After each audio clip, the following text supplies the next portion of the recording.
Que Deus, na sua infinita graça, nos ajude, nos abençoe em mais este dia que Ele nos concede para fazermos o bem. A verdade não se importa de ser questionada. Quanto a uma mentira, ela não gosta de questionamentos. Porque a verdade não tem medo de dar a sua cara, apresentar-se, aparecer, porque a verdade é da luz, mas a mentira é das trevas. Então o questionamento pode levar as pessoas a conhecerem a verdadeira face daquele que mente. Mas a verdade, ela tem confiança, né? Desta forma. E Deus, Ele não importa, às vezes até de ser questionado pelo homem. O grande Deus, Ele não importa, porque Ele é a verdade. Agora, no primeiro capítulo do livro de Isaías, no verso 18, Deus faz uma convocação ao povo de Israel. Vinde então e arguir-me. Agora, o que essa palavra arguir, ela significa demonstrar um argumento que seja justificativo. O que leva as pessoas a se tornarem culpados em muitas coisas? Às vezes nem motivos existiriam para aquilo. Então, arguir, demonstrar um argumento que seja justificativo, é a primeira parte da palavra, né? E também significa apresentar suas transgressões para que sejam perdoadas, para que o penitente seja perdoado. Então Deus, através de Isaías, faz o convite. Vinde então e arguir-me, diz o Senhor. Apresente um argumento que seja justificativo. Por que deixar o Senhor? Não tenho sido eu um bom pai? Demonstre aí um argumento. Não tenho deixado para vós o caminho da vida? Não tenho deixado para vós os meus preceitos, para que por ele possais viver? Podem conversar. Senhor, não, os seus argumentos, os seus mandamentos são muito pesados, os seus caminhos são muito difíceis,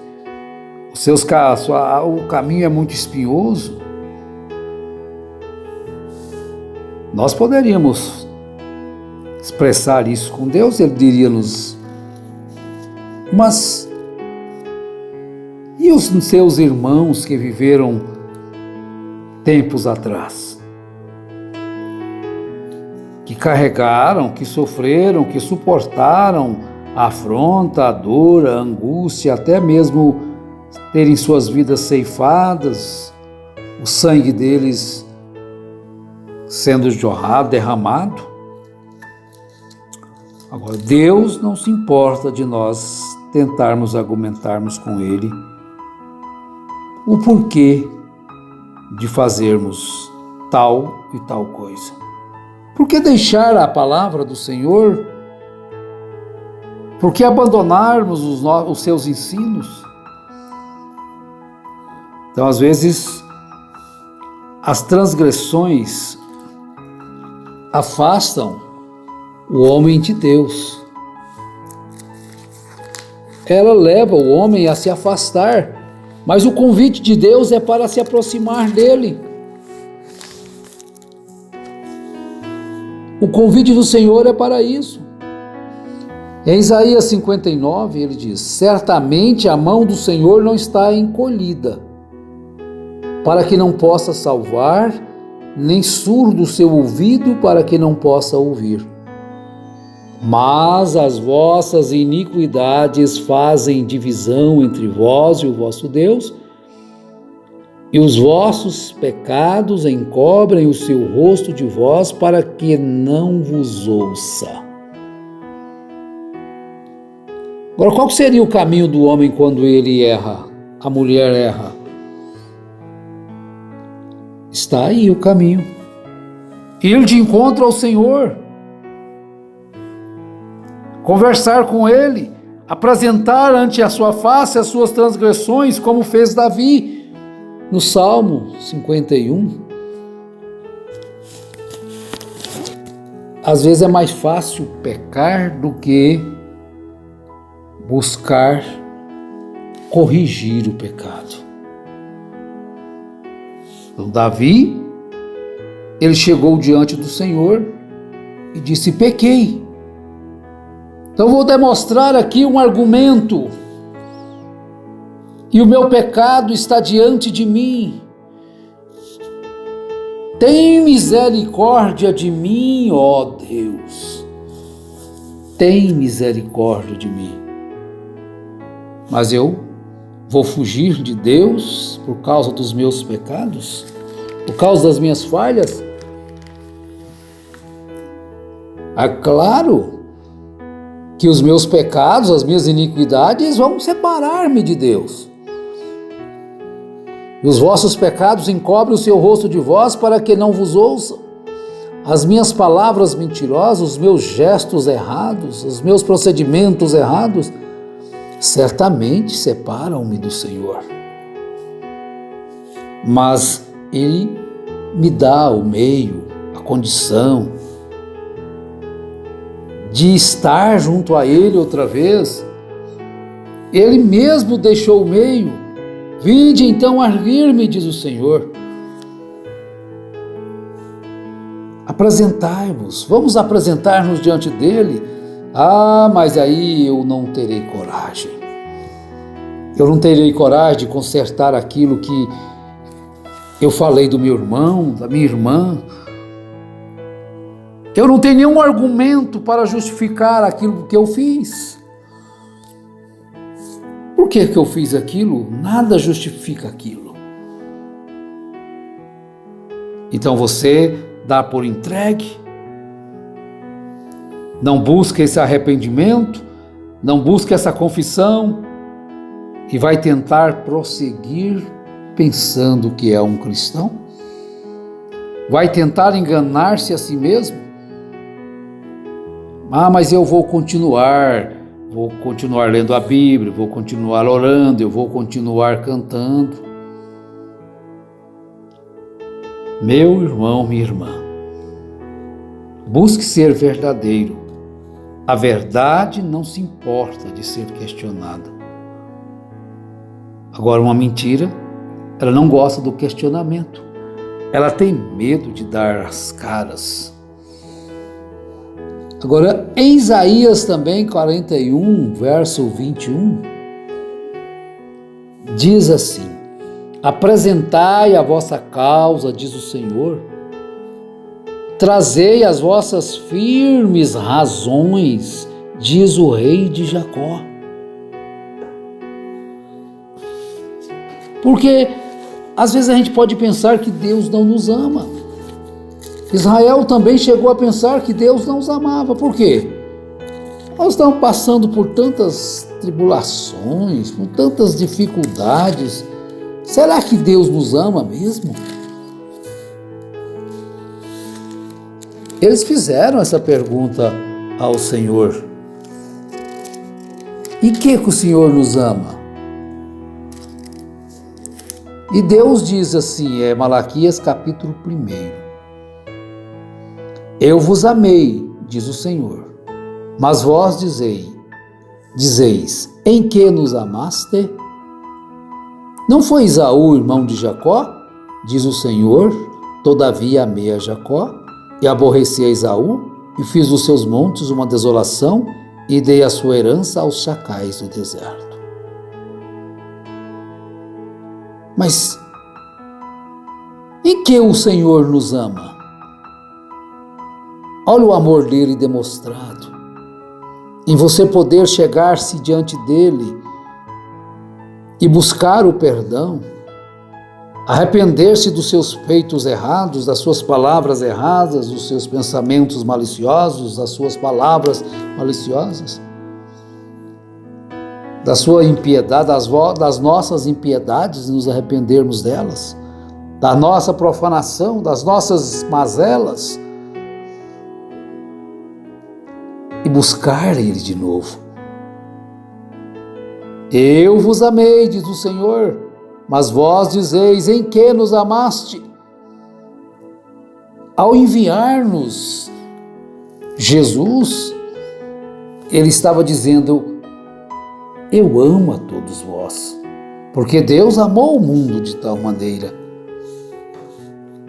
Mas às vezes nós preferimos fugir deste amor de Deus, desta vontade que Deus tem para que nós possamos ser perdoados. E Ele preparou o caminho, nos enviou Jesus e através do arrependimento, da confissão dos pecados, este sangue nos lava e purifica de todo pecado. Esse sangue precioso de Jesus está aí diante de nós, o meio está aí diante de cada um, enquanto tu podes, tens vida.